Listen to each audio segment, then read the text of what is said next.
Hey everybody, it's your pal Drew Dracy, and I'm back with some more comics from the spinner rack. And, well, let's get to it. Wonder Man, I love this character, and I know a lot of people younger than me think he's dumb and derivative, and he is quite derivative as far as superpowers are concerned. He has super strength, and then he uses these belt jets to fly around with. So, but the thing is, his personality is what made him appealing. When he came on the scene, he started off with Avengers number 9. It had a big splash, Wonder Man, but at the time, Marvel was still being distributed by DC because he had such. It was a real mess. They cease and desist. Wonder Man died that issue, but 1976 rolls around. Power Girl shows up, and All Star Squad. All Star Comics, and Marvel had a Power Man. So it was like, okay, we're bringing this guy back. And they kind of set it up really nice, like with Avengers 150, which was where I learned the term sesquicentennial. I can't pronounce it, but which means 150. They spent like 2 issues on the history of the Avengers, and he mentioned Wonder Man. They kind of went back to him a couple times in the retelling, and he comes back from the dead as a zombie. It turns out he was in a catatonic state due to the ionic power that flowed through his veins. So he was never really dead. Whew, I got all that out. So what I liked was I'd been reading Avengers for over a year prior, and he was like a new guy on the scene that you would look through his eyes to see the other team and see how he would try and measure up. And when I was a kid, I kind of thought, oh, that'd be cool to have been like a new Avenger hanging out with the Avengers. And, so I kind of I bonded with this guy. And he was a real badass at first. Then he started doubting himself because he felt those years where he was in suspended animation felt like death. And he didn't want to die a second time. So he had that real, it was kind of haunting him for a while. But it took years for him to accept his role as a superhero. He was, one thing that's weird though, his name's Simon Williams. He was like an industrialist. He was a competitor with Tony Stark, and it's really hard to explain. He became Wonder Man because he was mad at Tony Stark for, outperforming Williams Industries or something. I don't know the whole thing, but reading all these issues later, and there was one issue I did in an earlier episode where he's visiting his old place, the power plant and all this other stuff, and talking about how he used to work there and do paperwork, and it just doesn't ring true to me, because otherwise Wonder Man would have spoken up a lot more on situations involving Iron Man and the Avengers. Just that kind of, I can't quite say. I just never really bought into it. Maybe he just lucked into it. Maybe his dad had it. I don't know. I'm going too far on this. It's already 3.5 minutes at the Wonder Man, but I love the guy. He's one of my top 10 characters, and he had several different costumes, and he settled on this for a long time, and I loved it. Double-size issue, 1986. There was a West Coast Avengers miniseries that came out in 1984 with Roger Stern, Bob Hall, Brett Breeding. That was fantastic. And then in 86, right around this time, West Coast Avengers became a monthly book, and it ran 101 issues, and it started off for 40 issues with Steve Englehart and Al Milgrom. And what helped a lot was Joe Sinnott on the inks, because it would have been really wonky if not. And it just showed you the importance of inking back then. So, okay, enough of this. David Michelinie, writer, he's very much associated with solo Wonder Man stories. He wrote Avengers when Wonder Man was in there, and Kerry Gamble, great artist. And Vince Colletta inks, I'm just not happy with them on this sort of thing, because I think half the reason Kerry Gamble might have gone to DC, he was like, stop giving me shitty anchors, because he got there was a year he was on Marvel Team Up, and he ended up with Mike Esposito, and they just worked at opposite ends. It was very much a trace job. It just wasn't exciting. I mean, Esposito, everybody fits with different, every anchor and penciler fit differently, and it's just kind of flat. like everything has the same value when I talk about contour lines or on the figures. And, like she should be a lot thinner around there, and he would be a touch beefier for being in the foreground. At least this is back then because, the coloring was limited, so you had to use the ink line to separate the planes. Like he's the same kind of line as this guy. So it's one of those nuances that you don't notice unless you are in the business, or maybe if you see it, you don't like it. Boy, that's a stupid. I hated that ad. I was like, no, I don't want to be in your play, dude. And that's a great one. That's a great page there. But you see how thin the car is that he's holding up, and it's basically the same line weight as all the vehicles behind him. It just flattens it out. And the lighting I have right here is flattering the inks a lot. They're kind of fuzzy and fadey. Fadey? I love that. It's like a Danger Room type machine. Yeah, Scott Lang. It's a really great story. But it's just maddening. It's like, give him a good inker. Like that's kind of, those last 3 panels, those 2 panels are just sort of just there. Neat, clever, and Kerry Gamble he brings the goods, but I just think it was a bad match. Daredevil. Okay, Frank Miller officially left Daredevil with issue 191. And then Klaus Janson, who was doing most of the art the previous year over loose layouts by Frank Miller, he took over as the solo artist. And I loved it personally because I was just like, well, it won't be much different from what I was getting anyway. It'll just have a slightly different layout setup. Or I ain't saying this right, but you know what I mean. I love that image. So, however, Larry Hama is doing the breakdowns, helping out there. Larry Hama, he was with Neil Adams. Both he and Klaus Janson worked with Continuity Studios, and they were breaking into the industry in the early to mid 70s. So, anyway, I guess they wanted to put Wolverine to help sales, but, even if he wasn't there, I would have liked it. Really not. And what's funny? I thought this was colored by Janson also, but it's actually Christine Steele, I think. Yeah, and she's good too. Really good. Yeah, you don't see as much rim lighting around Hornhead's face. And you got the Kingpin doing what a Kingpin does. See, that might as well be Frank Miller, because that's the kind of energy that Janson brought along with it. I love how everything's pale here. So he's trying to use what has he got? A little squirt of this, and Hornhead will be gasping and choking. He'll also be blind.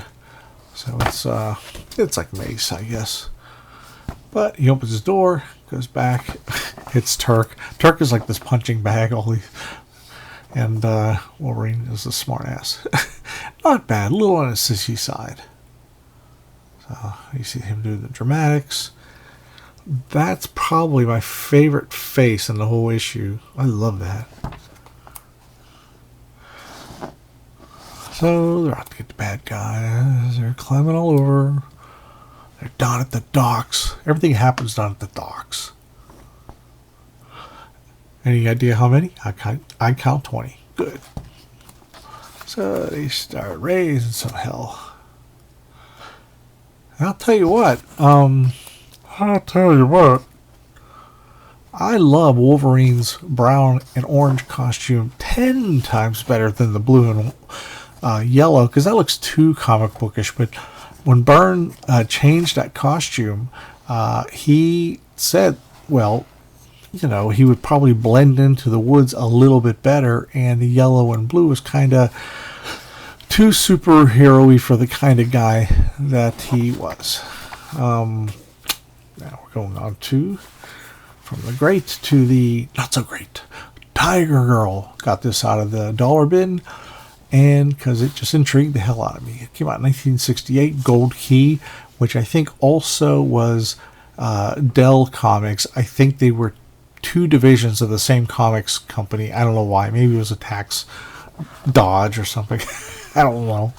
So I don't know, excuse me, who the art is. And when I go into these episodes, I don't always research everything because, sometimes people, I like to give people something to hunt for if they want to, check out.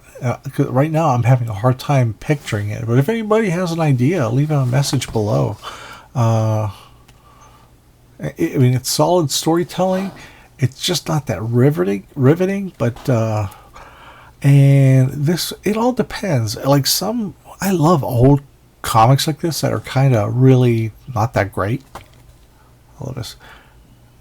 Grabs a guy, chains a guy's ankle, spins him around the room. Wham.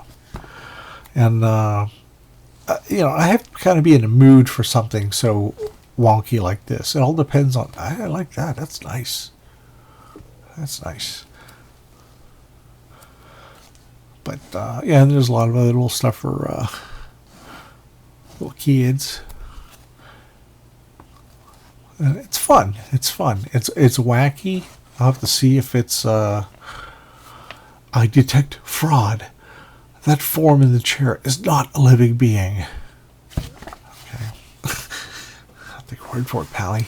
Well, in the early 90s, I began working for DC Comics, and a couple of years in, as I proved myself to be a steady, reliable, and pretty damn good inker, I got to get monthly comps from DC. They would send me everything that came out that month, and it was great. Only thing I didn't get was like hardcovers and trade paperbacks, and that, but I was happy with these. I could stack them all up in order of how I like to read them.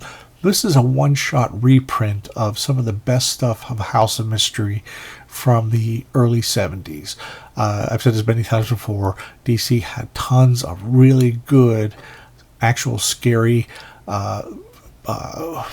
comics like this. And this goes under the Vertigo imprint, even though it all passed the comics code back then. I think they just thought it was a better fit, which is okay. Came out in 98. And you get a framing story by Neil Gaiman and Sergio Aragonés. I'm talking about a wild combo. Okay. Two geniuses. And a whole variety of artists here. There's Bernie Wrightson, Wally Wood, Neil Adams, more Bernie Wrightson, Bill Drought, Jim Aparo, Jack Olek, Mike Sikowski, Gil Kane. So much going on. It's great stuff. So, The Gourmet. This has been reprinted in several. This actually, I thought this came out in Plop magazine.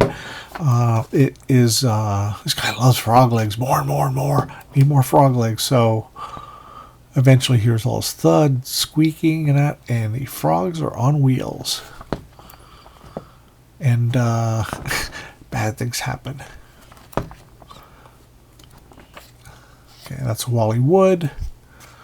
And, advertisement for a then current book. Now you got Neil Adams here kicking ass, kicking some MF and ass. Okay, and I think this is Bill Drought.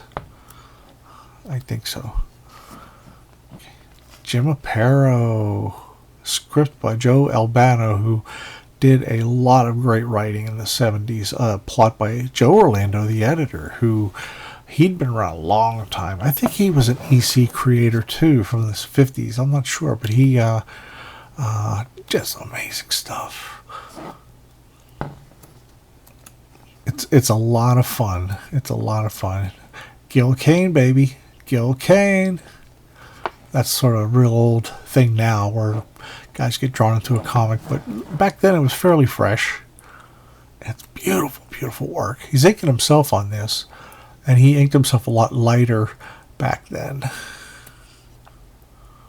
This is,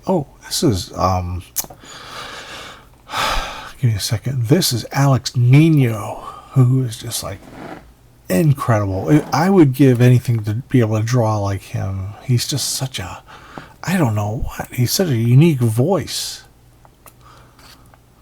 A little more Barney Wrightson, why not? Why not? And back to Neil Gaiman, and there you go. Now, last one. I meant to find this. I've been looking for this for a while. A couple episodes ago, a couple weeks ago, whatever, I did an episode of the Hulk where he met the UFOs, who were basically a dollar store version of the Fantastic Four. Their origin was like embarrassingly similar, but they came back a couple times, and they're just really cool.